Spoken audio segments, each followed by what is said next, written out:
ఆయన యొక్క spirit power ద్వారా నువ్వు ఎప్పుడైతే ఆయన యొక్క పవర్ ని రిసీవ్ చేసుకున్న దాన్ని బలంగా, గుడ్డిగా, గట్టిగా, స్ట్రాంగ్ గా పాతుకుపోవాలి. అందులో ఇక నాటుకుపోవాలి డీప్ లెవెల్స్ లోనికి, భూమి కింది భాగాల వరకు. అంటే నా మీనింగ్ ఏంటంటే, ఒక విత్తనాన్ని లోపలికి కనబడకుండా భూమి ఏ విధంగా అట్రాక్ట్ చేసుకుంటుందో, భూమి అట్రాక్ట్ చేసుకున్న దాన్ని బట్టి ఆ భూమి లోపల ఉన్న విత్తనానికి క్రియ అనేది స్టార్ట్ అవుతుంది. ఆ భూమి లోపల ఉన్న విత్తనానికి నెక్స్ట్ లెవెల్ ని ఎట్లా రీచ్ అవ్వాలనేది అర్థమవుతుంది. నెక్స్ట్ ఏ విధంగా ట్రాన్స్ఫర్మేషన్ లోనికి వెళ్ళాలనేది అర్థమవుతుంది.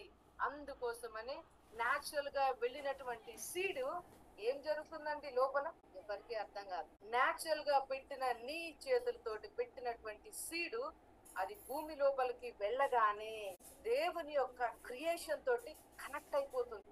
అర్థమవుతుందా? దేవుడు మాట్లాడిన ఆ భూమి తోటి అట్రాక్ట్ అయిపోతుంది. భూమి ఏ విధంగా దాన్ని మోల్డ్ చేస్తుందో అట్లా అది కూడా మోల్డ్ అయిపోవడానికి ట్రై చేస్తుంది. అందుకోసమని భూమి టోటల్ గా సీడ్ ని రిసీవ్ చేసుకుంటది. టోటల్ గా ఆ సీడ్ ని కంప్లీట్ గా దాని లోపలికి మెల్ట్ చేసుకుంటది. అట్లా చేసుకుంటేనే అది 3వ దినాన, 3rd డేన అది ఒక చిన్న మొక్కలాగా బయటకు వస్తుంది. అంటే అక్కడ జరిగింది ఏంటంటే ట్రాన్స్ఫర్మేషన్, రూపాంతరం అనేది జరిగింది. నువ్వు ఎంత నమ్మకంతో ఆ విత్తనాన్ని పెడతావో ఆ విత్తనం కూడా అంతే నమ్మకంతో భూమికి ఒబే అయిపోతుంది. భూమికి ఒబే అయిపోయిన నెక్స్ట్ మినిట్ మనకు జరిగేది ఏంటంటే ట్రాన్స్ఫర్మేషన్ అన్నది జరుగుతుంది. నేను స్పిరిచువల్, ఇది ఏదో ఫిజికల్ దాని గురించి నేను దీని గురించి ఒక సైన్స్ గురించి చెప్పడానికి నేను రాలేదు. కానీ దేవుని యొక్క బిడ్డలారా, సేమ్ ఇదే ఇన్సిడెంట్, సేమ్ ఇదే పొజిషన్, ఇదే సిచ్యువేషన్, ఇదే ట్రాన్స్ఫర్మేషన్ అనేది మన యొక్క స్పిరిచువల్ కింగ్డమ్ లో కూడా జరుగుతుంది. దేవుడు తన యొక్క కుమారుణ్ణి ఒక విత్తనం లాగా భూమి లోపలికంటే భూమి మీదకి పంపించాడు. ఈ భూమి మీదకి ఎప్పుడైతే పంపించాడో దేవుని యొక్క బిడ్డలారా, ఈ విత్తనం అనేది ప్రతి ఒక్కరిని, భూమి మీద ఉన్న ప్రతి ఒక్కరిని కూడా ఏం చేసింది? అట్రాక్ట్ చేసుకున్నది, ఆకర్షించుకున్నది. ఎవరైతే ఆయన ఆకర్షణకు ఒబే అయ్యి ఆయనతోటి కనెక్ట్ అవుతారో ఆ భూమి అంటే జీసస్ క్రైస్ట్ లాగా ఉన్నటువంటి ఆ పవర్ అనేది ట్రాన్స్ఫర్మేషన్ జరగడం ప్రారంభిస్తుంది. ఈ యొక్క అట్రాక్ట్ చేసుకున్న వారికి జరిగే విషయం ఏంటంటే ట్రాన్స్ఫర్మేషన్. చెప్పండి, ప్రతి ఒక్కరు చెప్పండి. రూపాంతరం. ఈ రూపాంతరం అనేది ఇది ఖచ్చితంగా మన కంటికి కనబడదు.